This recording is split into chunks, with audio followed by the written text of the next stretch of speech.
नमस्कार दोस्तों, स्वागत है आपका आज के मुख्य समाचार में, जिसमें सबसे पहली और बड़ी खबर में आपको बताएंगे कि पेट्रोल की कीमतों को लेकर कांग्रेस का देशव्यापी विरोध प्रदर्शन, दाम वापस लेने की मांग। दूसरी बड़ी खबर में जिक्र होगा कि फिर गठबंधन की अटकलों पर बोले राजभर कि बीजेपी डूबती नैया है, इसमें हम सवार नहीं होंगे। और तीसरी बड़ी खबर में आपको बताएंगे कि सेंट्रल विस्टा का काम रुकवाने की मांग का मामला पहुंचा सुप्रीम कोर्ट, हाई कोर्ट ने इसको कर दिया था खारिज। दोस्तों, हर एक खबर की गहराई में आपको ले जाएंगे, लेकिन उससे पहले अगर आपको भी ऐसा लगता है कि यूपी चुनाव में भाजपा को बड़ा झटका लगेगा तो आप अभी इस वीडियो को लाइक कीजिए और इस लाल बटन को दबा के चैनल को फ्री में सब्सक्राइब करके घंटी बजाकर कमेंट में लिखिए जय हिंद। दोस्तों, रुक करते हैं तमाम बड़ी खबरों की तरफ। पेट्रोल की बढ़ती कीमतों को लेकर कांग्रेस का देशव्यापी विरोध प्रदर्शन, दाम वापस लेने की मांग। जी हां दोस्तों, कांग्रेस के कोषाध्यक्ष पवन बंसल, महासचिव केसी वेणुगोपाल, हरीश रावत और अजय माकन शुक्रवार को ईंधन वृद्धि के खिलाफ राष्ट्रीय राजधानी में विभिन्न स्थानों पर विरोध प्रदर्शन कर रहे हैं। पेट्रोल और डीजल की बढ़ती कीमतों के खिलाफ कांग्रेस ने शुक्रवार को देश भर में पेट्रोल पंपों के सामने प्रतीकात्मक विरोध प्रदर्शन करने की योजना बनाई है, जिसमें ईंधन की कीमतों में बढ़ोतरी को वापस लेने की मांग की गई है। केसी वेणुगोपाल ने एक बयान में कहा कि भाजपा सरकार ने पिछली यूपीए सरकार की तुलना में पेट्रोल पर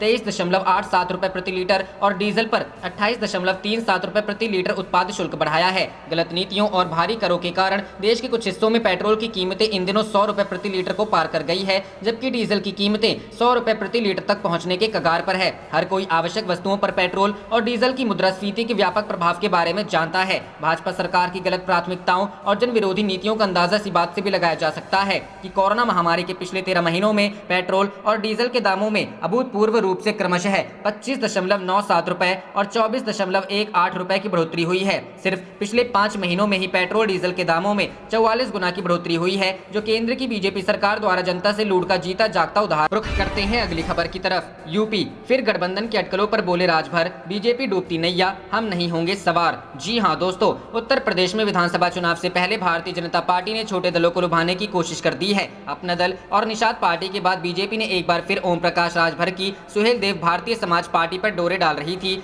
लेकिन राजभर ने ऐलान कर दिया है कि वो बीजेपी के साथ गठबंधन नहीं करेंगे। ओम प्रकाश राजभर ने ट्वीट करके कहा, भाजपा डूबती हुई नैया है, जिसको इनके रथ पर सवार होना है हो जाए, पर हम सवार नहीं होंगे। जब चुनाव नजदीक आता है तब इनको पिछड़ों की याद आती है। जब मुख्यमंत्री बनाना होता है तो बाहर से लाकर बना देते हैं। हम जिन मुद्दों को लेकर समझौता किए थे, 4.5 साल बीत गया, एक भी काम पूरा नहीं हुआ। पूर्व मंत्री ओम प्रकाश राजभर ने कहा, यूपी में शिक्षक भर्ती में पिछड़ों का हक लूटा, पिछड़ों को हिस्सेदारी न देने वाली भाजपा किस मुंह से पिछड़ों के बीच में वोट मांगने आएगी। इनको सिर्फ वोट के लिए पिछड़ा याद आते हैं। हमने भागीदारी संकल्प मोर्चा बनाया है, जो भी यूपी में भाजपा को हराना चाहते हैं, हम उनसे गठबंधन करने को तैयार हैं। बीजेपी ने ओम प्रकाश राजभर के साथ एक बार फिर गठबंधन करने की कोशिश शुरू की थी। पूर्वांचल के एक बड़े बीजेपी नेता के जरिए ओम प्रकाश राजभर से संपर्क किया जा रहा था। पूर्वांचल की यह नेता दिल्ली दरबार से बेहद करीब बताए जाते हैं। इतना ही नहीं, ओम प्रकाश राजभर के साथ भी उनके अच्छे रिश्ते हैं। सूत्रों की माने तो ओम प्रकाश राजभर के साथ बीजेपी के बड़े नेता की 2 दौर की बातचीत भी हो गई थी। इस दौरान रोहिणी कमीशन की रिपोर्ट को लागू करने के साथ साथ उन्हें योगी कैबिनेट में दोबारा से एंट्री का भरोसा दिलाया गया। हालांकि ओम प्रकाश राजभर नहीं माने, उन्होंने खुलकर बीजेपी के साथ गठबंधन करने से इनकार कर दिया है। 2022 के विधानसभा चुनाव से पहले बीजेपी अपने समीकरण और गठबंधन को पूरी तरीके से दुरुस्त करना चाहती है। इसी क्रम में बीजेपी ओम प्रकाश राजभर की पार्टी के साथ संपर्क किया था। 2019 के लोकसभा चुनाव के मतदान खत्म होने के अगले ही दिन मुख्यमंत्री योगी आदित्यनाथ ने ओम प्रकाश राजभर को कैबिनेट से बाहर का रास्ता दिखा। रुख करते हैं अगली खबर की तरफ। सेंट्रल विस्टा का काम रुकवाने की मांग का मामला पहुंचा सुप्रीम कोर्ट, हाई कोर्ट ने कर दिया था खारिज। जी हां दोस्तों, सेंट्रल विस्टा के निर्माण को रोके जाने की याचिका को खारिज करते हुए की गई टिप्पणी और लगाए गए अर्थदंड के खिलाफ सुप्रीम कोर्ट में अपील दायर हुई है। मूल याचिका दिल्ली हाई कोर्ट में दायर हुई थी, जिसमें दिल्ली में कोरोना संक्रमण की दूसरी लहर के मद्देनजर सेंट्रल विस्टा के निर्माण की परियोजना को रोके जाने की मांग की गई थी। इस परियोजना के तहत दिल्ली में नए संसद भवन, प्रधानमंत्री आवास इत्यादि का निर्माण हो रहा है। हाईकोर्ट ने याचिकाकर्ता अन्या मल्होत्रा और सोहेल हाशमी की याचिका को किसी अन्य मकसद से प्रेरित बताते हुए खारिज कर दिया था और दोनों पर 1 लाख रुपए का अर्थदंड भी लगाया था। याचिकाकर्ताओं ने शीर्ष न्यायालय में अपनी अपील में कहा है कि हाईकोर्ट में दायर उनकी याचिका पूरी तरह से जन स्वास्थ्य और जन सुरक्षा के दृष्टिगत थी, लेकिन उसके उद्देश्य को समझा नहीं गया और न ही कोई जांच कराई गई। इस परियोजना को इसलिए रोकने की मांग की गई थी क्योंकि उसमें सुरक्षा के मानदंडों का पालन नहीं हो रहा था। वहां पर कोरोना संक्रमण से बचाव और उसे फैलने से रोकने के पर्याप्त उपाय नहीं किए गए थे। वहां काम करने वाले कर्मियों के लिए कोई खास इंतजाम नहीं थे। इस याचिका को दायर करने वाले अधिवक्ता नितिन सलूजा ने कहा कि याचिका को खारिज करते हुए की गई टिप्पणियों से उन्हें और याचिकाकर्ताओं को दुख हुआ है। सेंट्रल विस्टा परियोजना का कार्य रुकवाने की उनकी मांग का कोई गलत उद्देश्य नहीं। करते हैं अगली खबर की तरफ।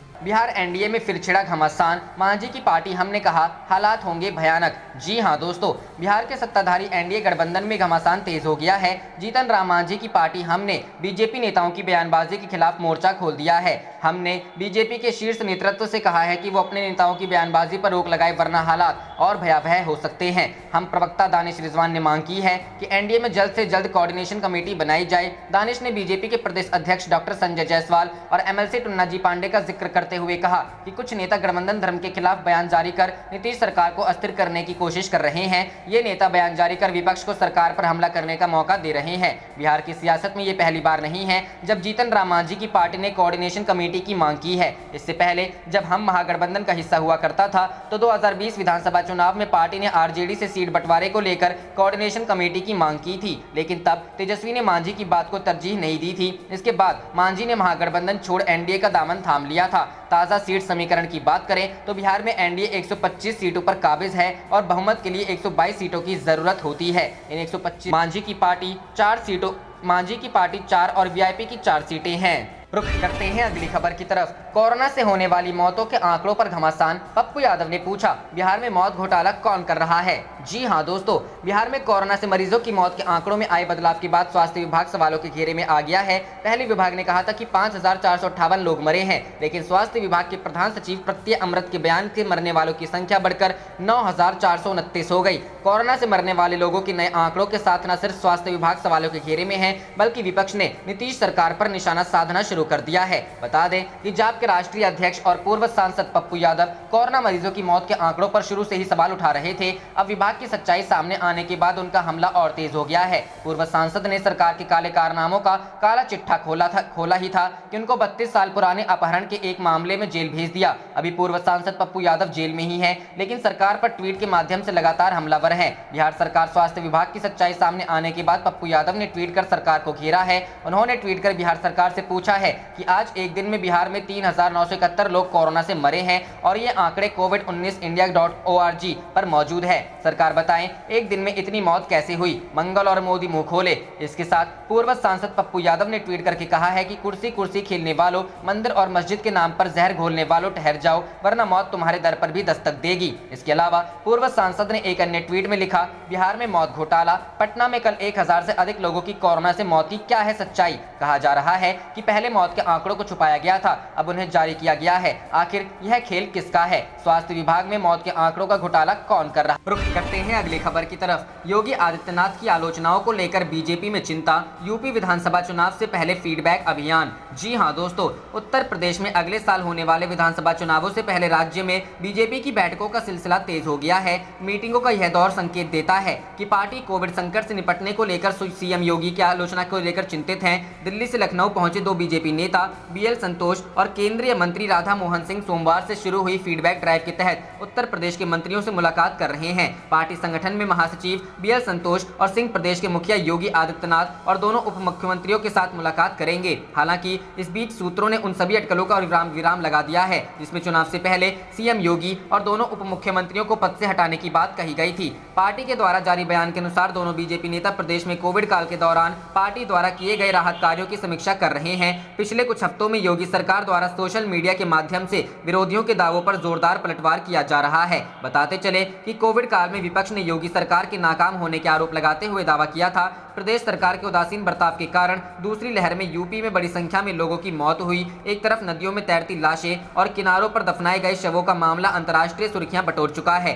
वहीं दूसरी तरफ उत्तर प्रदेश सरकार मीडिया पर गलत रिपोर्टिंग करने का आरोप लगाता रहा है। सरकार का दावा है कोविड हालातों का जायजा लेने के लिए सीएम लगातार प्रदेश का दौरा कर रहे हैं। दिल्ली से लखनऊ पहुंचे नेताओं ने जिन मंत्रियों से मुलाकात की है उसमें राज्य के स्वास्थ्य मंत्री जय प्रताप सिंह भी शामिल हैं। सूत्रों से मिली जानकारी के अनुसार दोनों नेताओं ने पार्टी और सरकार द्वारा कोविड को लेकर किए गए कामों को और ज्यादा प्रचारित करने को लेकर चर्चा की। लखनऊ से 80 किलोमीटर दूर उत्तर प्रदेश के सीतापुर जिले में एक भाजपा विधायक ने पिछले हफ्ते कहा था कि उनके जैसे विधायकों की वास्तव में कोई गिनती नहीं है और मीडिया को बहुत सारे बयान उनके खिलाफ देशद्रोह का मामला बन सकते हैं। विधायक राकेश राठौर से जब सालों से बंद ड्रामा सेंटर को दोबारा चलाने के प्रयासों पर सवाल किया गया तो उन्होंने कहा कि विधायकों की हैसियत ही क्या होती है, अगर मैं ज्यादा बोलूंगा तो मेरे खिलाफ देशद्रोह देशद्रोह का मुकदमा दर्ज हो जाएगा। सूत्रों के अनुसार दिल्ली से लखनऊ पहुंची टीम को पंचायत चुनावों में हार के कारणों का भी आकलन करने की जिम्मेदारी दी गई है। भारतीय जनता पार्टी पंचायत चुनावों में मिली हार को बेहद गंभीरता से। आप देख रहे थे आपका अपना चैनल जय हिंद जय भारत।